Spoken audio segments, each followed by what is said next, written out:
My dear friends, welcome to N K Baba science classes. आज का जो टॉपिक्स है वह मेटल के केमिकल प्रॉपर्टीज, और हमने पिछले क्लास में केमिकल प्रॉपर्टीज के बारे में बताया था, जिसमें ऑक्सीजन के साथ रिएक्शन कराए थे और ऑक्साइड बताए थे। और वह ऑक्साइड जो मेटल का होता है वो बेसिक प्रॉपर्टी होता है, जिसको हमने ब्रीफ में बताया था।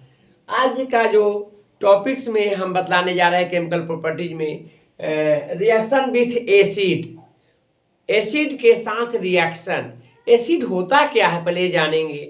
जब कोई कंपाउंड्स में पहले हाइड्रोजन रहेगा तो आप उसको जानेंगे कि वह एसिड है। अम्ल जिसको कहते हैं, एसिड किसी भी कंपाउंड के पहले H उपस्थित रहता है तो वह जेनरली एसिड कहलाता है, एसिड होता है। तो आप एसिड के साथ जब मेटल को एसिड के साथ रिएक्ट कराते हैं तो वह जो है आपको सॉल्ट देता है और हाइड्रोजन बनता है, हाइड्रोजन रिलीज होता है। तो हमने बतलाया है कि most of the metals are react with acids to be formed salt and release hydrogen. Hydrogen जो है यहाँ से रिलीज होता है। मेटल प्लस एसिड से बन जाएगा salt plus H2। H2 hydrogen है, हाइड्रोजन डायटोमिक होता है। जब भी फ्रीली स्टेट में रहेगा तो H2 के रूप में लिखा जाता है। एग्जाम्पल के रूप में मैग्नीशियम को सल्फ्यूरिक एसिड के साथ रिएक्ट कराते हैं तो MgSO4 बन गया और H2 बाहर निकल गया। इसी प्रकार जिंक मेटल को सल्फ्यूरिक एसिड के साथ जिंक सल्फेट बना, हाइड्रोजन रिलीज हुआ। लेड को सल्फ्यूरिक एसिड के साथ लेड सल्फेट बना और हाइड्रोजन रिलीज हुआ। सोडियम को हाइड्रोक्लोरिक एसिड के साथ तो सोडियम क्लोराइड और हाइड्रोजन रिलीज होगा। ध्यान रखना है, यहाँ कितने हाइड्रोजन है? 1 है। यहाँ कितने हैं? 2 है। तो 2 लाने के लिए 2 से मल्टीप्लाई करना होगा।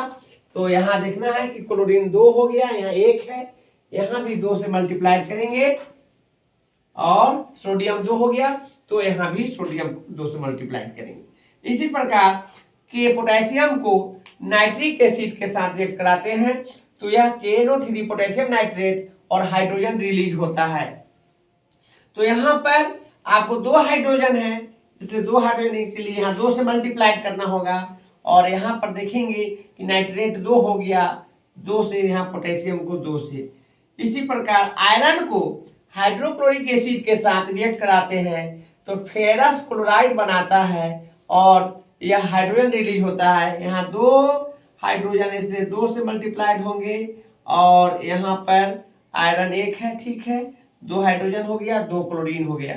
कॉपर को हाइड्रोक्लोरिक एसिड के साथ रिएक्ट कराते हैं तो यहाँ 2 हाइड्रोजन रिलीज होता है, 2 क्लोरीन है, इसलिए 2 हाइड्रोजन और 2 क्लोरीन के लिए 2 से मल्टीप्लाइड करना होगा। कैल्शियम को हाइड्रोक्लोरिक एसिड के साथ कैल्शियम क्लोराइड बनता है, 2 से मल्टीप्लाइड होंगे। मरकरी को सल्फ्यूरिक एसिड के साथ तो वह बना लेता है मर्क्यूरी सल्फेट प्लस हाइड्रोजन, यह कंप्लीट है। तो इस प्रकार आप जानेंगे कि कोई भी मेटल्स होंगे जो एसिड के साथ रिएक्ट करेगा तो सॉल्ट और हाइड्रोजन रिलीज होगा। तो सॉल्ट क्या है आपको हम बतलाएंगे। सबसे पहले तो आप जानिए कि एसिड में पहले H होगा, बेस में लास्ट में OH होगा, और जो कोई भी कंपाउंड होंगे जिसमें ना हाइड्रोजन हो, ना पहले H हो और ना बाद में OH हो, तो वे सबके सब जो होंगे वह सॉल्ट होगा। तो यहाँ पर हमने एसिड के रिएक्शन मेटल के साथ करा करके हमने इसको बतलाया और आप लोग समझ भी गए होंगे। बहुत अच्छे ढंग का ही है और इसको याद रखने की भी जरूरत है। तो एक बहुत ही अच्छे हम टॉपिक्स की बात कर रहे हैं, वह है एसिड, बेस और सॉल्ट। कैसे आइडेंटिफाई करेंगे कि कोई एसिड्स हैं, कोई बेसेस हैं और कोई सॉल्ट्स हैं। तो यहाँ पर आप जानेंगे कि जब किसी कंपाउंड्स में पहले हाइड्रोजन होता है, H होता है, तो आप जानेंगे कि वह सबके सब क्या है? एसिड्स हैं। इसी प्रकार जब किसी कंपाउंड्स में लास्ट में OH रहे, OH रहता है, हाइड्रोक्साइड रहता है, तो आपको यह जानेंगे आप कि वह बेस है, वह सब के सब क्या हो जाएंगे, बेसेस हो जाएंगे। और जब किसी कंपाउंड्स में नहीं तो H रहे और नहीं तो OH रहे, बाकी कंपाउंड सब कुछ रहे, तो आप जानेंगे वे सब के सब क्या है, सॉल्ट है। तो यहाँ पर हम बतलाए हैं कि एसिड प्लस बेस से क्या बनेंगे, सॉल्ट प्लस वाटर। यह बहुत ही इंपॉर्टेंट बातें हैं, इसको ध्यान में रखेंगे। एसिड्स में HCl हाइड्रोक्लोरिक एसिड को सोडियम हाइड्रोक्साइड NaOH के साथ रिएक्ट कराते हैं तो Na इसका और Cl NaCl बन जाता है, हाइड्रोजन एक दो हाइड्रोजन एक ऑक्सीजन H2O बन गया। इसी प्रकार HNO3 नाइट्रिक एसिड है और KOH पोटेशियम हाइड्रोक्साइड है, KNO3 बन गया और H2O बाहर निकल गया। इसी प्रकार सल्फ्यूरिक एसिड H2SO4 को कैल्शियम हाइड्रोक्साइड के साथ रिएक्ट कराते हैं तो CaSO4 बना और H2O। कितना हाइड्रोजन है, दो दो चार, दो ऑक्सीजन है, यहाँ पर हम 2 से मल्टीप्लाई करेंगे। इसी प्रकार नाइट्रिक एसिड HNO3 को सिल्वर हाइड्रोक्साइड AgOH के साथ रिएक्ट कराते हैं तो इसका Ag और इसका AgNO3 सॉल्ट बनेगा और H2 एक O H2O बाहर निकल जाएंगे।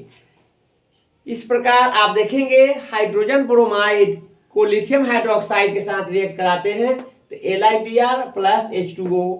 इसी तरह से HI हाइड्रोजन आयोडाइड अब एसिड को जब पोटेशियम हाइड्रोक्साइड के साथ रिएक्ट कराते हैं तो पोटेशियम आयोडाइड Ki और H2O बन जाता है। तो आप इस बात को समझेंगे कि जब कोई भी कंपाउंड्स होंगे उसके पहले H रहेगा तो एसिड होंगे, hydrochloric acid, nitric acid, sulphuric acid, nitric acid, hydrobromic acid, iodic acid. और जब किसी कंपाउंड के लास्ट में OH रहेगा तो बेस होगा sodium hydroxide, potassium hydroxide, calcium hydroxide, silver hydroxide, lithium hydroxide, potassium hydroxide, यह सब के सब क्या है, हाइड्रोक्साइड्स है। और इधर देखना है कि एसिड और बेस जब कंबाइन होता है तो H2O निकलता है। एसिड में एक हाइड्रोजन है और OH में बेस में OH है तो OH और H मिलकर क्या बना लेंगे, H2O बना लेंगे। तो हमेशा H2O बाहर निकलेगा जब एसिड को सॉल्ट के बेस के साथ रिएक्ट कराते हैं तो। और इसमें आप देखेंगे कि यह H वाला जो है सब एसिड है, OH वाला सब के सब क्या है, बेस है। और इसमें न H है न OH है तो इस तरह के जो भी कंपाउंड्स होंगे सबके सब क्या हो जाएंगे, सॉल्ट हो जाएंगे। एसिड आप जान गए, बेस भी जान गए और दोनों जानने के बाद जो उसको आइडेंटिफाइड कर लेते हैं तो बचा जो भी कंपाउंड वह सब के सब क्या हो जाएंगे, सॉल्ट हो जाएंगे। इस तरह से आपको हमने सॉल्ट को भी आइडेंटिफाई करने के तरीका बतलाएं, बेस को बतलाएं और एसिड का बतलाएं। तो कुछ इंपॉर्टेंट एसिड्स की जो हमने चर्चा किया उसका नाम यहाँ लिख दिए हैं। HNO3 को क्या कहते हैं, नाइट्रिक एसिड, H2SO4 को सल्फ्यूरिक एसिड, H2CO3 को कार्बोनिक एसिड, H3PO4 को फॉस्फोरिक एसिड, HCl को हाइड्रोक्लोरिक एसिड, HBr को hydrobromic acid, HI hydro iodic acid, HF hydrofluoric acid. तो बहुत सारे एसिड्स होते हैं, उसको आइडेंटिफाई करने के लिए जानेंगे पहले H होगा। तो आज के लिए हम इतना ही रखते हैं, इसको बहुत अच्छे ढंग से जानने की जरूरत है।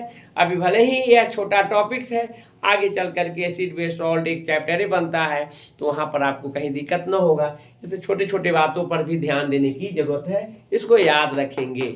आज के लिए इतना ही रखते हैं।